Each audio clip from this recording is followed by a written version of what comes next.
On today's show, I'm once again joined by Philip Rossman-Reich of the Locked On Magic podcast to dive deep on the matchup between the two teams. Just how good does the Knicks offense ultimately need to be for them to win an NBA championship?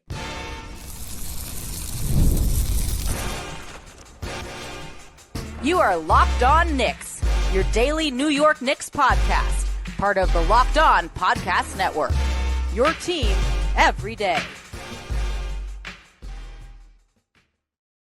You are locked on to the New York Knicks. This is Locked On Knicks, part of the Locked On Podcast Network. Your team every day, your daily podcast on the New York Knicks, giving you the most detailed insight on your favorite team 5 whole days a week. So be sure to join thousands of other Knicks fans and subscribing on both YouTube and your favorite podcast platform for the best insight on your favorite team. I'm Gavin Schall. I'm a credentialed media member that's been covering the New York Knicks for nearly a decade. You can also check me out on Saturdays, co-hosting the Locked On NBA podcast. A lot of fun stuff going on there as we gear up for the 2025-2026 season. Really fun episode for you guys today. But first, I want to remind you that today's show is brought to you by our friends over at FanDuel. Football season is closer than you think, and right now, new customers can bet just $5, and if your bet wins, you'll get $300 in bonus bets. Download the FanDuel app to get started right now. On today's show, as we mentioned, it's round 2 with my good buddy, Philip Rossman-Reich over at Locked On Magic. We've done a million of these over the last 7 years or so. That feels crazy to say, but this is a really fun one. We get into the Magic's ability to switch everything. That was what they did against the Boston Celtics. That's how they shut them down, and how effective that would be against the New York Knicks. I don't think it would work that well against Jalen Brunson. I think it would work pretty darn well against everyone else on the team, but we're going to talk about that. We're going to talk about just how good the Knicks need to be offensively to win a title and compensate for what will most likely be a pretty average defense. It continue kind of the same thing we talked about with Kuz. Should the Knicks just be all in on being a great offense over everything else?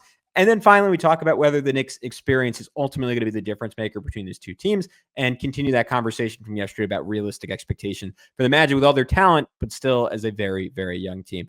Without further ado, we'll get into all that with Philip right now. The Magic are a good example of this. This is just generally what I feel about defenses in the league now. It's not about stopping the other team. It's about being willing to, especially against the elite teams, figuring out what you're willing to concede and committing to stopping everything else. And so the Magic generally had a very successful series against Boston. They obviously didn't score enough and Boston got loose, but the Magic entered that series with the strategy of we're not letting Boston take a single three. They average 40 something threes per game. They average like 32, 33 in the series. They were switching 1 through 5. They didn't care if Jason Tatum was taking Wendell Carter off the dribble or Jalen Brown was taking Wendell Carter off the dribble. They trusted, and Dell's obviously probably a better defender than Cat is, but they were like, you're on an island, stop, do your best, make them work for it. And Boston made all the mid-range shots they missed against New York, which did not make watching that Knicks Celtics series any more enjoyable for me. Sorry. No. We softened them up for you. But like at the end of the day, that's the shot the Magic want them taking. That's fine if they beat you making that shot. And at the end of the day, Orlando lost that series because Boston did get their threes going in transition, especially. So the Magic they didn't have the offense to keep up. And that's ultimately the whole game for the Magic this year too, just as I'm sure New York has the one thing that tips things one way or the other in their favor. So it's interesting to watch how these teams defend because again, there's no perfect defensive player anymore. It feels like, and defense is so hard in this league right now with how efficient these offenses are.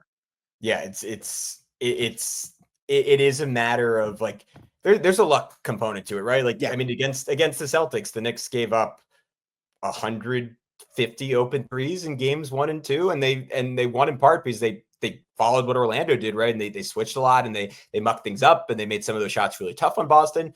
Boston could have been hot and they could have made a lot of those shots. And then maybe Jason Tatum doesn't tear his Achilles and Boston doesn't blow up their team this offseason, right? It is crazy. And some of that is just the reality of the second apron, but how much the future of a franchise hinges on just the variance of makes and misses over a game or two. And that could ultimately define which this team beats the other. All right. I wanted to get into how the Knicks and Magic specifically match up. And it's this weird thing where it feels like they've played a million times the last 2 years. And yet Philip, like, I don't know if I have like a great gauge of how they match up, because in 2023, 24, it felt like the Knicks were always injured. In 24, 25, it felt like the Magic were always injured. Like, what's your sense? What would your like hypothetical optimism be if these two teams come into an Eastern Conference semifinals or an Eastern Conference finals, both relatively healthy? Like, how do you like Orlando's chances in that series? And like, what do you kind of think would be the key matchups in that series?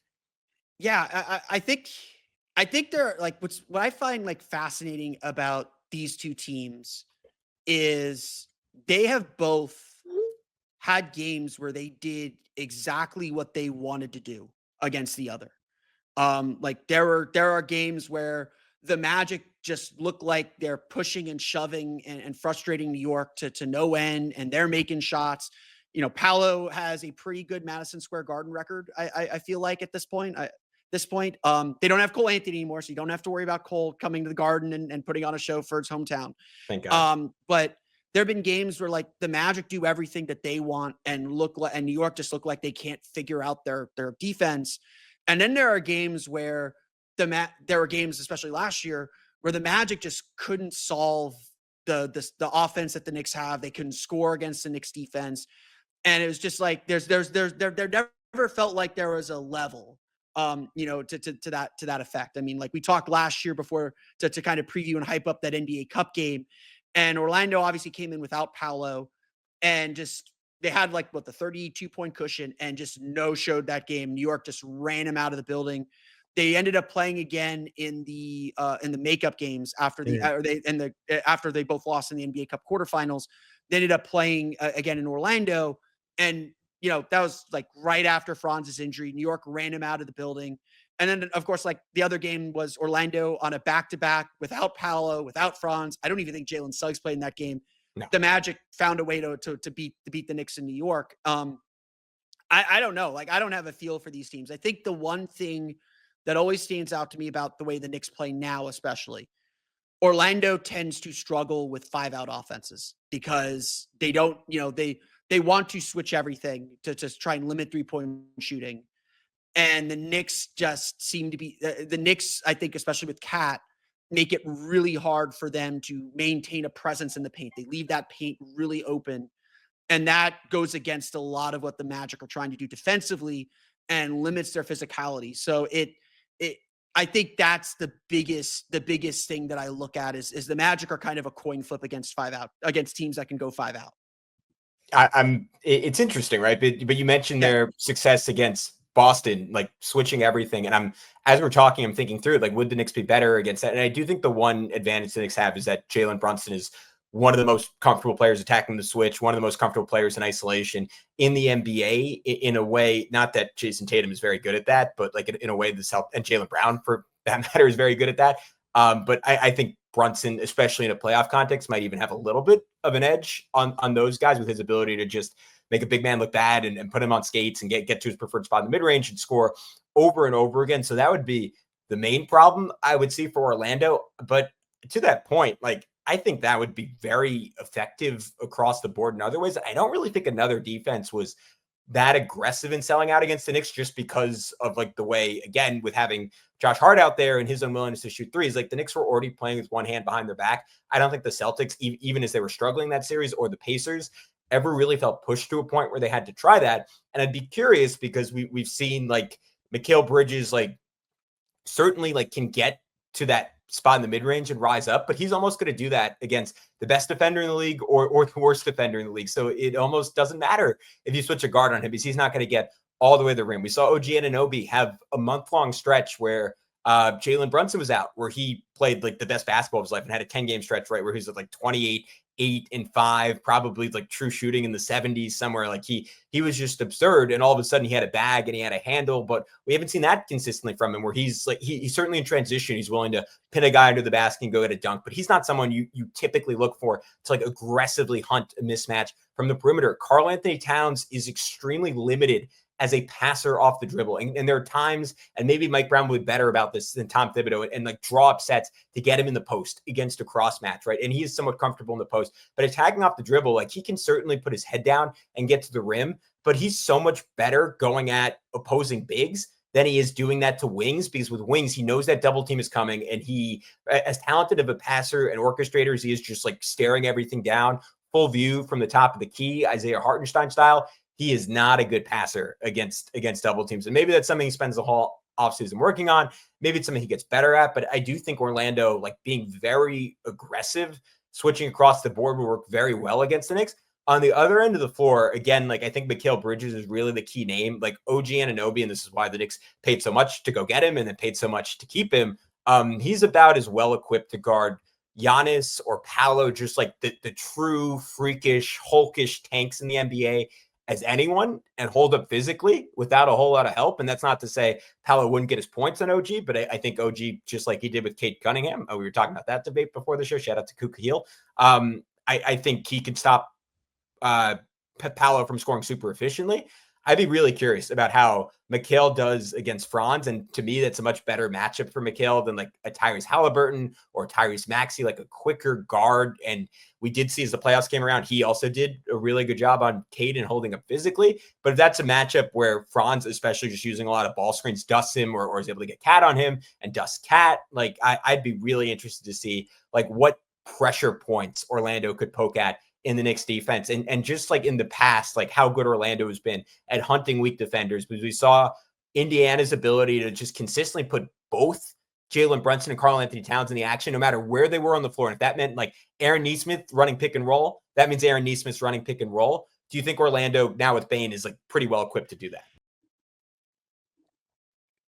First, we want to tell you about our good friends over at FanDuel. The NFL season is almost here, and FanDuel is making sure you're ready for kickoff with a can't-miss offer. Right now, new customers can bet just $5, and if your bet wins, you'll get $300 in bonus bets to use across the app. That is a ridiculous ROI. If you're anything like me and you're a Giants fan, or if you're, I hate to even say it, if you're a Jets fan, you probably have not had good quarterback play in your life over the last 5 years. And again, unless you're a sicko, that's probably diminished your enjoyment of Sundays. It's always nice to have a little bit of extra skin in the game. And with FanDuel, it's quick, easy, and the best way to add just a little bit more juice to your Sundays. So are you ready to play? Download the FanDuel app now by visiting FanDuel.com to get started. That's FanDuel.com to place your first $5 bet.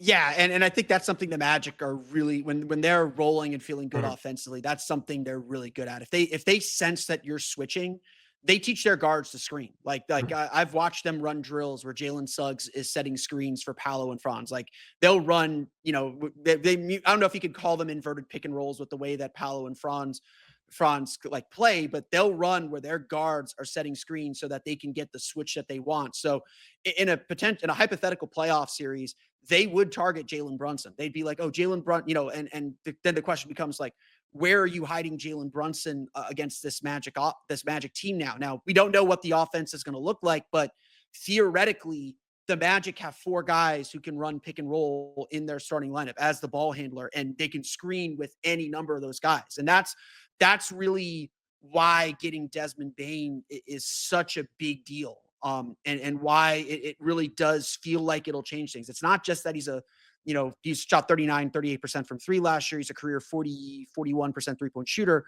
He's also averaged 5 assists per game the last two years. Like he will run he can run some more pick and rolls and make plays off the dribble a little bit more. I'm very bullish on Jalen Suggs. We haven't had a chance to really talk about Jalen Suggs and what his absence would mean, just even defensively. Like, I don't know if I would call him a Jalen Brunson stopper. That he's annoyed him. Like Jalen Suggs will annoy you. Like in a 7-game series, like having to deal with Jalen Suggs, if that series goes deep, by game 5 or 6, you're probably pretty sore. You'd have to be. And obviously the great players are going to find a way, but like Suggs last year, it's hard to like look too deeply into his shooting numbers because he didn't play very much. And he only played 6 games and 97 minutes with Paolo Banchero and Franz Wagner on the floor at the same time. Like the Magic's top 3 players just didn't play together at all last year. But through the first 5 games, so before Paolo's injury, he was shooting 44% on catch and shoot threes. In 2024, much more robust. He shot 42% on catch and shoot threes. I think he's going to be a much bigger catch and shoot threat. And so even if you're trying to hide a Jalen Brunson on him as the 4th wing option, which he's probably the 4th wing option now. the Magic will put him in a pick and roll with Paolo or Franz, try and switch Brunson onto him. And if there's confusion there, they'll kick back out to Suggs. And I think Suggs is a very confident catch and shoot 3-point shooter. Again, we'll see what he looks like coming off the injury. The injury is probably a little bit bigger than the Magic were letting on, but the Magic now it feels like have some offensive weapons, and that's how good that offense is. Feels like it's the ultimate turning point in question for how good this Magic team can be. On paper, it looks really good, or really interesting at least. It's so interesting because we always like, I think when we frame title conversations, you'll hear like Zach Lowe obviously popularized this, but you need to be a top 10 offense, top 10 defense. Famously, Denver a couple of years ago was the exception to that. And they were so good offensively, they got by with, at least in terms of regular season numbers, being an average defense. And there's just this immense pressure on the Knicks to have one of the greatest offenses of all time, because I think, again, if you are committed to playing Jalen Brunson and Karl-Anthony Towns in a playoff series, 36 minutes apiece, it's hard to be an above average defense. And I can pull up the numbers while I'm talking here, but they succeeded to some extent in being an above average defense, especially when they leaned into switching so much, and they were kind of betting, which I think is what they ultimately have to bet on, shooting variance coming out in their favor, right? And gambling a little bit and switching and having Mikal Bridges and OG Anunoby play as like backline free safeties and insulate the fact that Karl-Anthony Towns is just a really, really poor rim protector at times. And you know what? They could take that gamble. And if they force enough turnovers, and if OG and Mikal, and to a lesser extent, Josh Hart and Mitchell Robinson in his minutes on the floor, if they're just completely overwhelming defensively, they can get to like just good enough that if the offense is exceptional, they could put it all together and win an NBA championship. But they're operating on such fine margins, which I think, to Orlando's credit, again, this is very presumptuous because they have not even been an average offense in about 13 years. But if they're healthier, and if Bane, just as we talked about in part one of this podcast, makes everything work, like Orlando, like there's a very real world where they're a top 5 defense and a top 10 offense. And I think there's a little bit less like hoping and praying than what the Knicks have to do. But it's also plausible that Mike Brown, again, like through lineup optimization, through the depth they've acquired, gets the offense to a point where it's so overwhelmingly good that the Knicks can just play average defense, and they can profile as a legitimate NBA championship contender. I just pulled it up, by the way. They were 9th in defensive rating throughout the playoffs, given they made the conference finals. It's not terrible. They were just behind like the a lot of Indiana that. Pacers. But like the important point to make, though, is like in the playoffs, everything is matchup dependent. Like there are just some teams you don't match up well with, and some teams you do. Like all of us Magic fans were sitting here like no one can solve Indiana's offense. Orlando over the last 2 years, I think, is 3-1 or not 3-1, because that would be one season. They were 3-1 last year, 3-1 this year. They're like 6-2 against the Pacers over the last 2 years. Like the Magic are like the one team that had over the last 2 years has figured out how to slow Indiana. And all of us were sitting there like, get us healthy, give us a series with Indiana. We'll show you how to do this. And for whatever reason, like Orlando just knows how to play that team. Whereas like Boston the Magic have had some very good matchups with Boston. They've had some matchups where they just give up a ton of threes and they don't have the offensive firepower to keep up. And so I think what makes the Knicks different from Orlando, at least at this point, is you got to be able to win in multiple ways. Like New York, their defense during the regular season, I don't think it was like earth shattering, but it was good. It was good. It wasn't like some pushover defense. Their offense was obviously very, very good, but they could beat you in a shootout. They could slow the pace down and grind you to death too. Like their ability to play however the game needs them to play. The Magic only have one way to play. Like we were joking with the Celtics reporters after the Magic won in Game 3. All the Boston writers were like, man, that game was ugly. And me and the other Magic writers were like, that was nothing. Like that's a Tuesday for us. Like we see that game every single time. Orlando had only one way and one hope to beat the Celtics. And when that's the case, you're not winning that series because there's seven different games. You got to win them all different ways.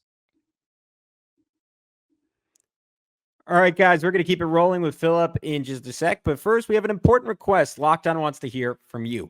We put together a survey to learn more about our listeners and want to make your favorite podcast even better. This is your chance to tell us what you like, what you don't, and answer questions about our advertising. So go to lockedonpodcast.com/survey to get started. Everyone who completes the survey will be entered for a chance to win one of 10 $100 Amazon gift cards. Again, that's lockedonpodcast.com/survey. You can also find the link in the show notes. Thanks so much for helping us out. I do think to that point that to me that's like everything you're talking about is basketball maturity in some ways, and the Knicks have an advantage there because Paolo's still very young, Franz is still very young, Jalen Suggs plays like a veteran, but in terms of actual playoff reps, because plays like a maniac. You could say it. Yeah. Sorry, what? He plays like a maniac. He doesn't understand. I was going to say before when you were talking about it, he is below the Trae Young tier, but he is very high up on Knicks fans' hate lists, and that is a compliment to Jalen Suggs, because that is what Jalen Suggs quite literally gets paid to do, is for opposing fans to walk away and be like, screw that guy, man. I do not like him. I don't like how he plays, and that's to his credit, and it makes Orlando a better team. I do think the Knicks are battle hardened in a way. Orlando isn't. And to me, that would, again, not knowing anything about how next season goes and not knowing how Desmond Bane fits and a million other factors, how Mike Brown fits, I would tend to favor the Knicks in a series between the two teams. But I do think, to your point, I have some outsized confidence on my end because I've watched the Knicks destroy depleted Orlando teams. I'm sure you and Magic fans would probably have some outsized confidence on your end because they've watched the Magic at times destroy depleted Knicks teams. So we don't have the data we need. Like it's not, I want to say, like, I just did this with Tony East and we're like, oh, we have a million games to fall back on. It's a little irrelevant now that Halliburton and Turner are gone. But hypothetically, if Indiana was themselves or Boston was themselves, like, we know how those teams look against each other. We just don't know a lot about how the Knicks and Magic look against each other, which is what allows us to have this conversation for almost an hour. But I'm so interested to see how it goes. Yeah, it's going to be real fascinating to see how these two teams change. Like we've hinted at how much the Magic's offense might change, and maybe the Magic could very easily be in the same boat that New York was in, where Jamal Mosley's taken them as far as he's going to take them. Like I'm a big believer that coaches have roles the same way that players have roles. Some coaches are the coaches that get you over the top and win you championships. Some coaches are the coaches that build you from the bottom, give you belief, give you the foundation to keep growing. Some coaches are the coach that takes you to the intermediate level, but just don't have the right makeup to get to the finish line. And, like Tom, I think even Knicks fans, correct me if I'm wrong, entered last season after they lost in the playoffs saying, Tom, this is the year we find out if Tom Thibodeau is that guy. It's the same issues that he was having in Chicago, same issues having in Minnesota. We're happy to have the success, obviously, and we're not going to throw that away after one trip. But, now we're serious about winning a championship. The Magic are the same way. Jamal Mosley has done a masterful job, in my opinion, growing this team from a 25-win team to 35 to 47 to 41 last year. And I thought he did a masterful job keeping the team together last year.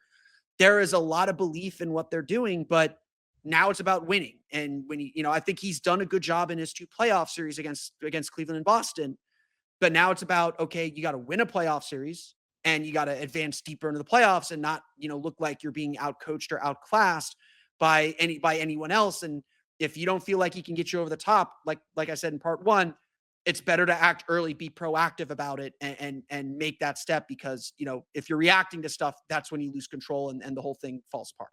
Yeah, definitely. Our biggest takeaway from the Tom Thibodeau experience was process over results. And I had my doubts that the Knicks front office, again, like, who am I? Like, they know 1,000,000% more about basketball than I do, but I had my doubts that they were going to recognize at least what I perceived as the issue, and that despite making the Eastern Conference Finals, the process wasn't very good. And they're, again, with a little bit of shooting variance going the wrong way, there was a world where they lost to the Detroit Pistons in like 5 or 6 games, and then Tom Thibodeau would have been immediately fired. No one would really be questioning it. And so I'm happy they moved on from him as good as he was.